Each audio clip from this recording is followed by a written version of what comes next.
kulanti wacan daawadayaasheena Facebooka ku soo dhawaada kulan gaar ah oo madaxweyne Farmaajo uu idinla yeelanayo oo su'aalihiina ku soo weydiinaysaan waxaanu idinka ballan qaadnay in uu toos noqon doono kulankan wuxuu noqonayaa mid sii duuban balse su'aalihiina ayaynu madaxweynaha hor dhigi doonaa waa maasantaa inaad naga ogolaatay inaad dadka la hadasho waa dhawe sidee dareemay inaad shacabka la hadasho si toos ay ku daawanayo su'aalahan ay ka jawaabayaan waa ku faraxsan waxaan ka bilaabaynaa Cabdigeesi oo ku sugan Boorama wuxuu leeyahay madaxweyne Farmaajo waxaan weydiin lahaa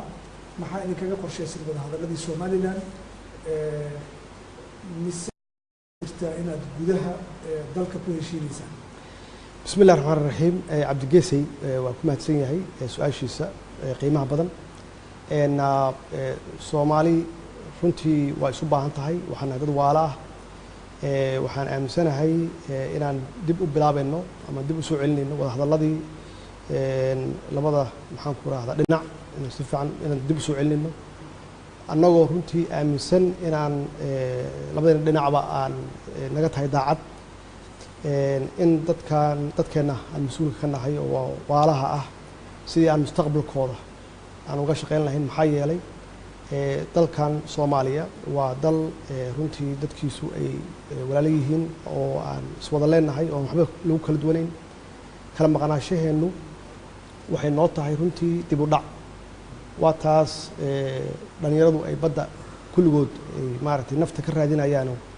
waxaan aaminsanahay haddii dalkaani uu isu yimaado oo dadka Soomaaliyeed oo waalaha ah ay maxaan ku raahdaa isu yimaadaan oo danahooda ka wada hadlaan oo u daneeyaan caruurtooda mustaqbalka iyo dadkooda u daneeyaan iyo waxaan aaminsanahay in meel dhexe la isugu imaan karo oo aan aaminsanahay keeni kara isu dhawaasho maxamed caalin oo jooga magaalada Banidii ee ka tirsan gobolka Togdheer wuu ku salaamayaa saddex su'aalood uu ku weydiiyey mid ka mid ah soo qaadan doonaa wuxuu leeyahay waxaan ognahay kooxda shabaab inaad awood ku maquulin weydeen marka wada hadal ma ku dayday shabaab waxaan siinay cafis dhowr jeer waan ugu baaqnay inay hub ka dhigaan oo ay ka tagaan runtii waxa ay ku dhex jiraan oo xasuuqa iyo dhibaatada ay dhibaateynayaan ummadooda ay ka tanaasulaan waana wadeennaa sidii aan ula hadli lahayn sidaan u soo celin lahayn maxaa yeelay waxaan aaminsanahay inay wiilasheena yihiin oo la khalday waxaan aaminsanahay qoriga iyo xabadda inay ka fiican tahay dadkan dad caruurteena ah weeye inay iska dhigaan maxaan ku raahdaa hubka ay haystaan oo ay ku leynayaan ama ay ku xasuuqayaan dadkooda ama ay ku burin hadday noo yimaadaan waxaan ugu baaqnay inaan siinayno hooy inaan deganaasho iyo mustaqbal fiican aan siinayno hadduu ilaah yidhaahdo ugaas xasan bashiir saciid oo jooga gaalkacyo wuxuu ku weydiinayaa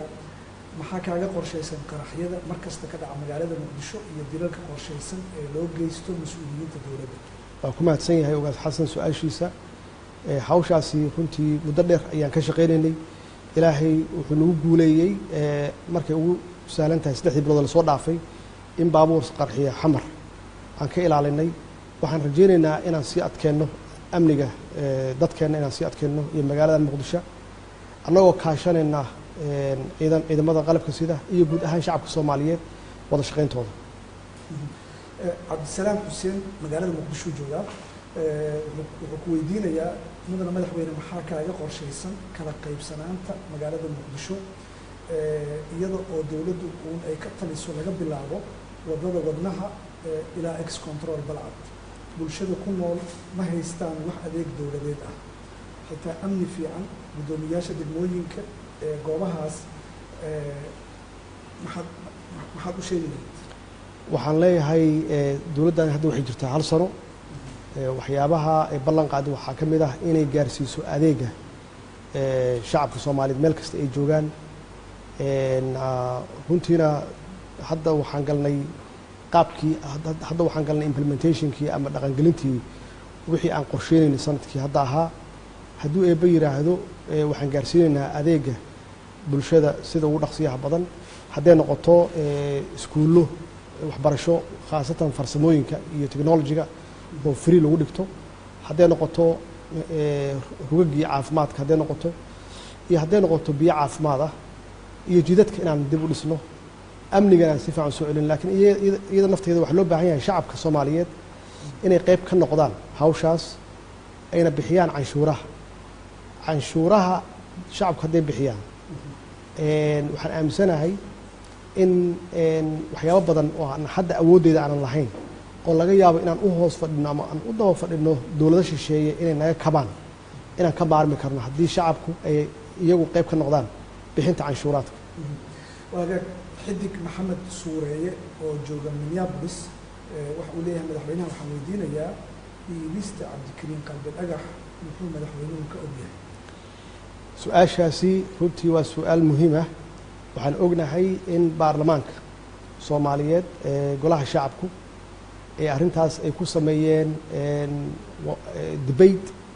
ay aad uga hadleen ay ka soo saareen documentation ayna u codeeyeen maxaa yeelay iyagu waxa weeye waa hay'adda ugu sarreysa ee sharci dejinta markay codeeyeenna waxay gaareen go'aan waxaan aaminsanahay go'aankaas inuu yahay kama dambaysa maxamed amiin oo jarmalka jooga wuxuu leeyahay madaxweynaha waa salaamayaa waxa uu ku weydiinayaa waa maxay caqabadaha hortaagan ciidan midaysan oo Soomaaliyeed oo hal meel ka amar qaata caqabadahaasi waxaan bilownay inaan ka shaqeyno ciidanka inaan isku dhafno oo aan isu keenno oo aan tababar cusub gelino oo aan siino agabkii u baahan yihiin waxaan bilownay inaan siino mushaharaadka oo hadda intii aan xukuumaddaani jirtay ama dowladdaani jirtay aan bixinay ciidamada annaga budgetkeena miisaaniyadeenna maxaan ku raahdaa qaybta ka ah taasna waxay keenaysaa intaas in ciidamadaasi ay noqdaan ciidamo tayo leh si ay uga hortagaan al-shabaab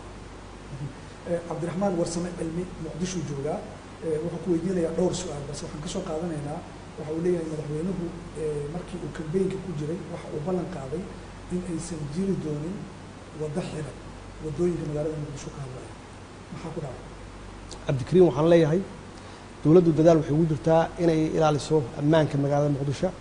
ilaahay baa nafta ilaaliya inaan xaqiijinno dadka Soomaaliyeed ee magaalada ka shaqeysta inay xaafadooda ugu noqdaan si nabad ah marka in la kala doorto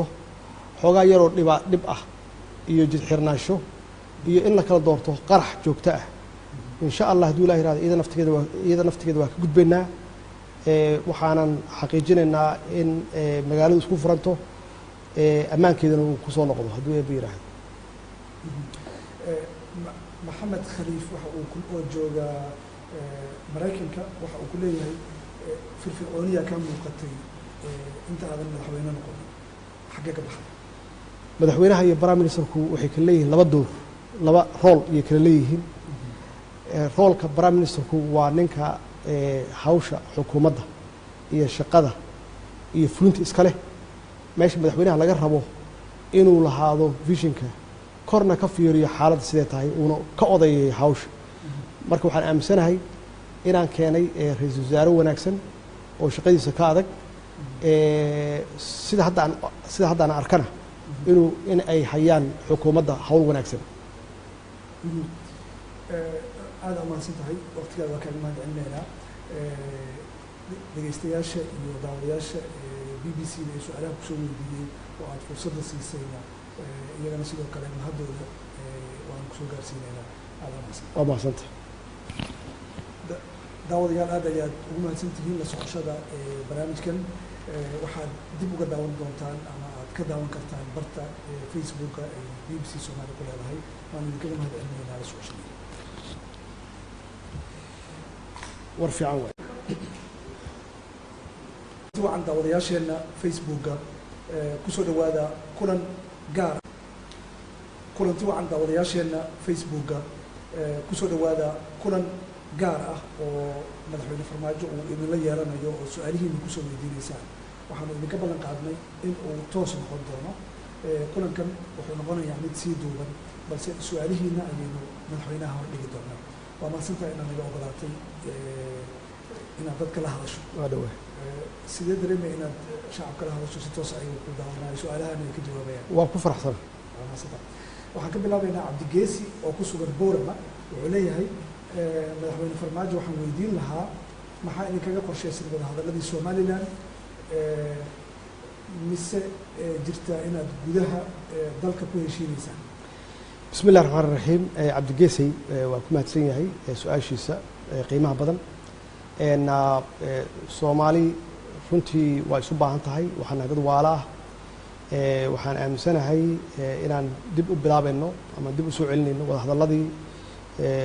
labada maxaan ku rahdaa dhinac inaan si fiican inaan dib u soo celinayno annagoo runtii aaminsan inaan labadayna dhinacba aan naga tahay daacad in dadkeenna aan mas-uulka ka nahay oo waalaha ah sidii aan mustaqbalkooda aan uga shaqayn lahayn maxaa yeelay dalkan soomaaliya waa dal runtii dadkiisu ay walaalo yihiin oo aan iswada leenahay oo waxba lagu kala duwanayn kala maqnaashaheennu waxay noo tahay runtii dib u dhac waa taas dhalinyaradu ay badda kulligood ay maaragtay nafta ka raadinayaano waxaan aaminsanahay haddii dalkaani uu isu yimaado oo dadka soomaaliyeed oo waalaha ah ay maxaan ku rahda isu yimaadaan oo danahooda ka wada hadlaan oo u daneeyaan caruurtooda mustaqbalka iyo dadkooda u daneeyaan iyo waxaan aaminsanahay in meel dhexe la isugu imaan karo oo aan aaminsanahay keeni kara soo dhawaasho maxamed caalin oo jooga magaalada bani dhiig ee ka tirsan gobolka togdheer wuu ku salaamayaa 3 su-aalood wuu ku weydiiyey mid ka mid aan soo qaadan doonaa wuxuu leeyahay waxaan ognahay kooxda shabaab inaad awood ku maquulin weydeen marka wadahadal ma ku dayday shabaab waxaan siinay cafis dhowr jeer oo aan ugu baaqnay inay hub ka dhigaan oo ay ka tagaan runtii waxa ay ku dhex jiraan oo xasuuqa iyo dhibaatada ay dhibaateynayaan ummadooda ay ka tanaasulaan waana wadeennaa sidii aan ula hadli lahayn sidii aan usoo celin lahayn maxaa yeele waxaan aaminsannahay inay wiilasheena yihiin oo la khalday waxaan aaminsanahay qoriga iyo xabadda inay ka fiican tahay dadkan dad caruurteena ah weeye inay iska dhigaan maxaan ku raahdaa hubka ay haystaan oo ay ku leynayaan ama ay ku xasuuqayaan dadkooda ama ay ku burburinayaan hantidooda dadkooda ay ku burburinayaan hadday noo yimaadaan waxaan ugu baaqnay inaan siinayno hooy inaan deganaasho iyo mustaqbal fiican aan siinayno hadduu ilaah yidhaahdo ugaas xasan bashiir saciid oo jooga gaalkacyo wuxuu ku weydiinayaa maxaa kaaga qorshaysan qaraxyada mar kasta ka dhaca magaalada muqdisho iyo dilalka qorshaysan ee loo geysto mas-uuliyiinta dowladda waa ku mahadsan yahay ugaas xasan su-aashiisa hawshaasi runtii muddo dheer ayaan ka shaqaynaynay ilaahay wuxuu nagu guuleeyey markay ugu sahlan tahay 3 bilood lasoo dhaafay in baabuur qarxiya xamar aan ka ilaalinay waxaan rajaynaynaa inaan sii adkeenno amniga dadkeenna inaan sii adkeenno iyo magaalada muqdisho annagoo kaashanayna ciidamada qalabka sida iyo guud ahaan shacabka soomaaliyeed wada shaqayntooda cabdisalaam xuseen magaalada muqdisho joogaa wuxuu ku weydiinayaa mudana madaxweyne maxaa kaaga qorshaysan kala qaybsanaanta magaalada muqdisho iyada oo dowladdu uun ay ka taliso laga bilaabo wadada wadnaha ilaa ex control balcad bulshada ku nool ma haystaan wax adeeg dowladeed ah xitaa amni fiican guddoomiyaasha degmooyinka goobahaas maxaad u sheegi lahayd waxaan leeyahay dowladdan hadda waxay jirtaa 1 sano waxyaabaha ay ballan qaaday waxaa ka mid ah inay gaarsiiso adeega shacabka soomaaliyeed meel kasta ay joogaan runtiina hadda waxaan galnay qaabkii hadda waxaan galnay implementationkii ama dhaqangelintii wixii aan qorsheynaynay sanadkii hadda ahaa hadduu eebba yidhaahdo waxaan gaarsiinaynaa adeega bulshada sida ugu dhaqsiyaha badan hadday noqoto iskuullo waxbarasho khaasatan farsamooyinka iyo technology-ga oo free lagu dhigto hadday noqoto rugagii caafimaadka hadday noqoto iyo hadday noqoto biyo caafimaad ah iyo jidadka inaan dib u dhisno amnigana si fiican soo celin laakiin iyada nafteeda waxaa loo baahan yahay shacabka soomaaliyeed inay qayb ka noqdaan hawshaas ayna bixiyaan canshuuraha shacabku hadday bixiyaan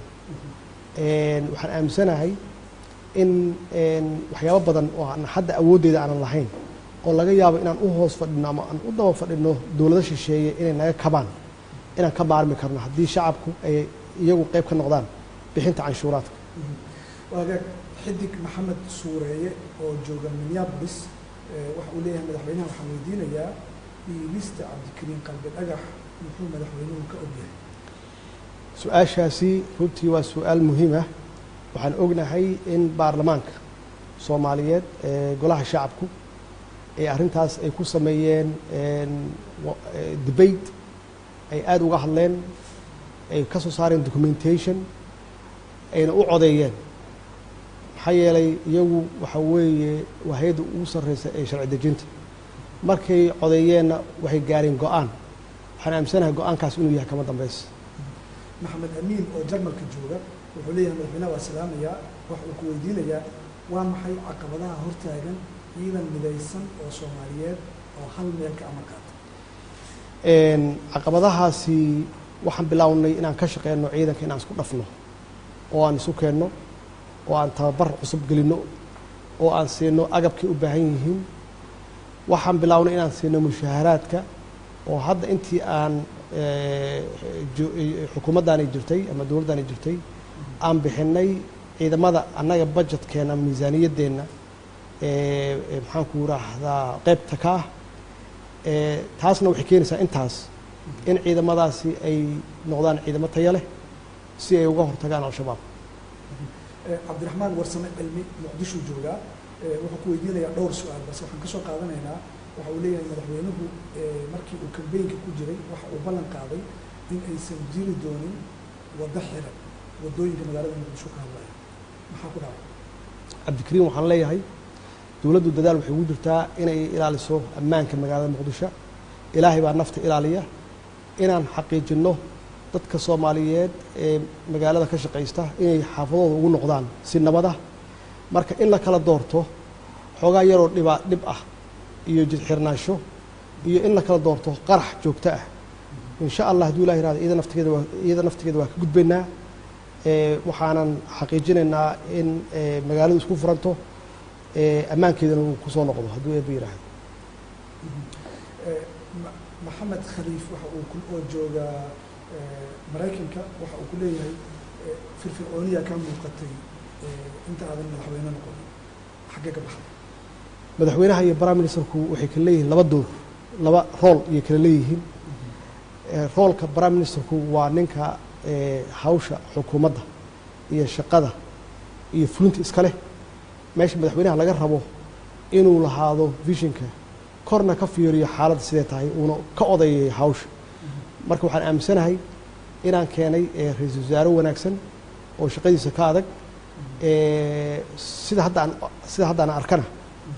in ay hayaan xukuumadda hawl wanaagsan. aada umahadsan tahay waqtigaada waa kaaga mahad celinaynaa. dhegeystayaasha iyo daawadayaasha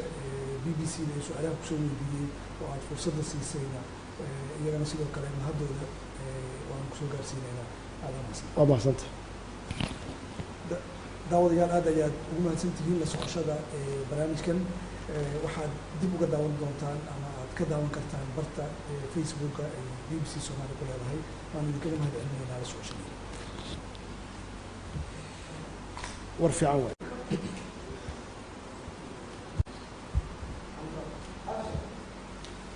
kulanti wacan daawadayaasheenna facebooka kusoo dhawaada kulan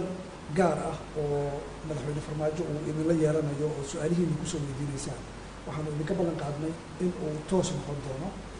kulankan wuxuu noqonayaa mid sii duuban balse su-aalihiina ayaynu madaxweynaha hordhigi doonaa. waa mahadsantahay inaad naga ogolaatay inaad dadka la hadasho. waa dhawaa. sidee dareemaya inaad shacabka la hadasho si toos ayagu ku daawanayo su-aalahana ay ka jawaabayaan? waa ku faraxsana. waa mahadsantahay. waxaan ka bilaabaynaa cabdigeesi oo ku sugan boorama wuxuu leeyahay madaxweyne farmaajo waxaan weydiin lahaa maxaa idinkaga qorshaysan wadahadaladii somalilan mise jirtaa inaad gudaha dalka ku heshiinaysaan? بسم الله الرحمن الرحيم عبد الجيسي وكما تسنيهي سؤال شيسا قيمة بدن إن الصومالي runtii waa isu baahan tahay waxaan dad waala waxaan aaminsanahay inaan dib u bilaabayno ama dib u soo celinayno wada hadalladii labada maxaan ku raahdaa dhinac in si fiican inaan dib u soo celinayno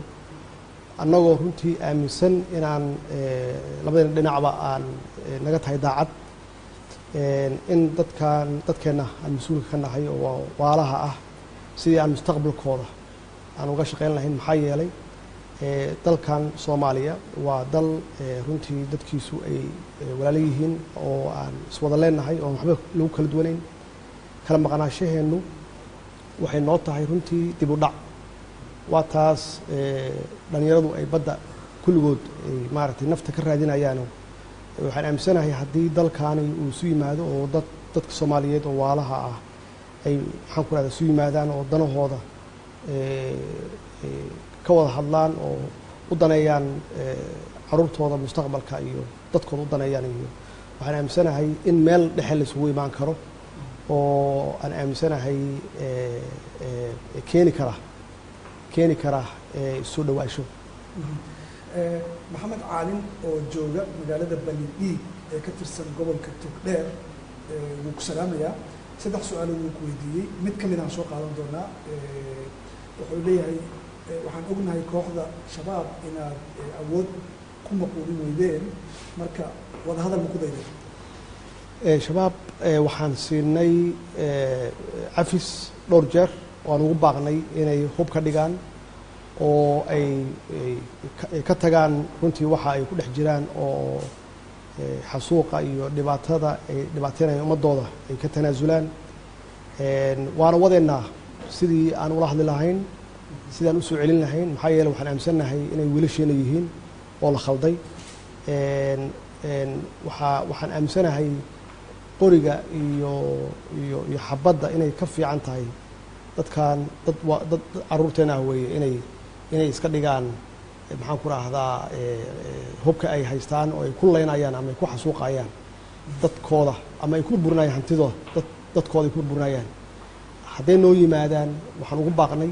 inaan siinayno hooy inaan deganaasho iyo mustaqbal fiican aan siinayno hadduu ilaah yidhaahdo. ugaas xasan bashiir saciid oo jooga gaalkacyo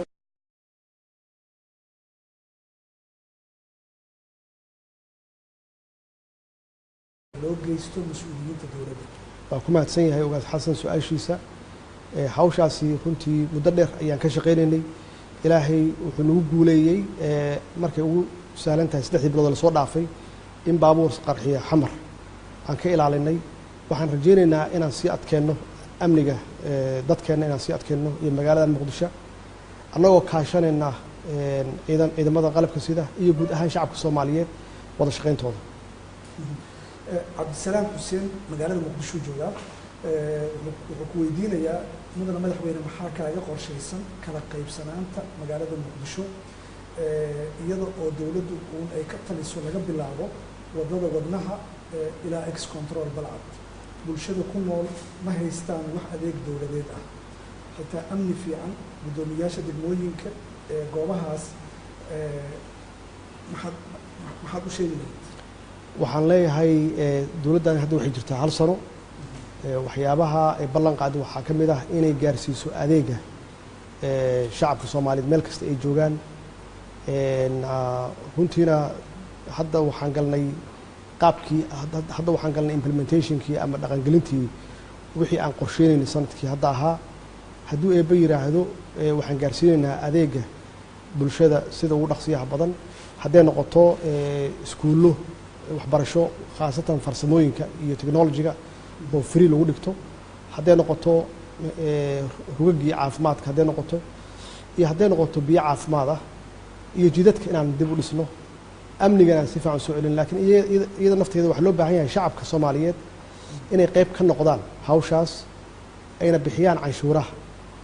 canshuuraha shacabka hadday bixiyaan waxaan aaminsanahay in waxyaabo badan oo aan hadda awooddeeda aanan lahayn oo laga yaabo inaan u hoos fadhino ama aan u daba fadhino dowlado shisheeye inay naga kabaan inaan ka maarmi karno haddii shacabku ay iyagu qayb ka noqdaan bixinta canshuuraadka. waagaag xidig maxamed suureeye oo jooga Minneapolis waxa uu leeyahay madaxweynaha waxaan weydiinayaa iibista cabdikariin qalbi dhagax muxuu madaxweynuhu ka ogyahay? su-aashaasi runtii waa su-aal muhiim ah. waxaan ognahay in baarlamaanka soomaaliyeed golaha shacabku ee arrintaas ay ku sameeyeen debate ay aada uga hadleen, ay ka soo saareen documentation, ayna u codeeyeen. maxaa yeelay iyagu waxa weeye waa hay-adda ugu sarreysa ee sharci dejinta. markay codeeyeenna waxay gaareen go-aan. waxaan aaminsanahay go-aankaas inuu yahay kama dambaysa. maxamed amiin oo jarmalka jooga wuxuu leeyahay madaxweynaha waa salaamayaa, waxa uu ku weydiinayaa waa maxay caqabadaha hortaagan ciidan midaysan oo Soomaaliyeed oo hal meel ka amar qaata? caqabadahaasi waxaan bilownay inaan ka shaqeyno ciidanka inaan isku dhafno oo aan isu keenno oo aan tababar cusub gelinno oo aan siino agabkay u baahan yihiin. waxaan bilownay inaan siino mushaaharaadka oo hadda intii aan xukuumaddaani jirtay ama dowladdaani jirtay aan bixinay ciidamada annaga budgetkeenna miisaaniyaddeenna maxaan ku raahdaa qaybta ka ah. taasna waxay keenaysaa intaas in ciidamadaasi ay noqdaan ciidamo tayo leh si ay uga hortagaan al-shabaab. cabdiraxmaan warsame cilmi muqdisho joogaa wuxuu ku weydiinayaa dhowr su-aal balse waxaan ka soo qaadanaynaa. waxa uu leeyahay madaxweynuhu markii uu kambeynka ku jiray waxa uu ballan qaaday in aysan jiri doonin waddo xiran waddooyinka magaalada muqdisho ka hadlaya, maxaa ku dhacay? cabdikariin waxaan leeyahay dowladdu dadaal waxay ugu jirtaa inay ilaaliso ammaanka magaalada muqdisho. ilaahay baa nafta ilaaliya. inaan xaqiijinno dadka Soomaaliyeed ee magaalada ka shaqaysta inay xaafadooda ugu noqdaan si nabad ah. marka in la kala doorto xoogaa yaroo dhib ah iyo jid xirnaansho iyo in la kala doorto qarax joogto ah, insha allah hadduu ilaah yiraahdo iyada naftigeeda waa ka gudbaynaa. waxaanan xaqiijinaynaa in magaaladu isku furanto, ammaankeedana uu ku soo noqdo hadduu eebba yiraahdo. maxamed khaliif waxa uu oo jooga Maraykanka waxa uu ku leeyahay firfircooniya ka muuqatay inta aadan madaxweyne noqon, xaggee ka baxday? madaxweynaha iyo prime ministerku waxay kala leeyihiin laba rool iyo kala leeyihiin. roolka prime ministerku waa ninka hawsha xukuumadda iyo shaqada iyo fulinta iska leh. meesha madaxweynaha laga rabo inuu lahaado visionka, korna ka fiiriyo xaaladda sidee tahay, uuna ka odayeeyo hawsha. marka waxaan aaminsanahay inaan keenay ra-iisul wasaare wanaagsan oo shaqadiisa ka adag. sida haddaan arkana in ay hayaan xukuumadda hawl wanaagsan. aada ammaansan tahay, waqtigaada waa kaaga mahad celinaynaa. dhegeystayaasha iyo daawadayaasha BBC-da ee su-aalaha kusoo weydiiyey oo aada fursadda siisayna iyagana sidoo kale mahaddooda waan kusoo gaarsiinaynaa. aada ammaansan. waa mahadsanta. daawadayaal aad ayaad ugu mahadsan tihiin la socoshada barnaamijkan. waxaad dib uga daawan doontaan ama aad ka daawan kartaan barta Facebooka ee BBC Soomaali ku leedahay. waan idinkaga mahad celinaynaa la socoshada. war fiican waay.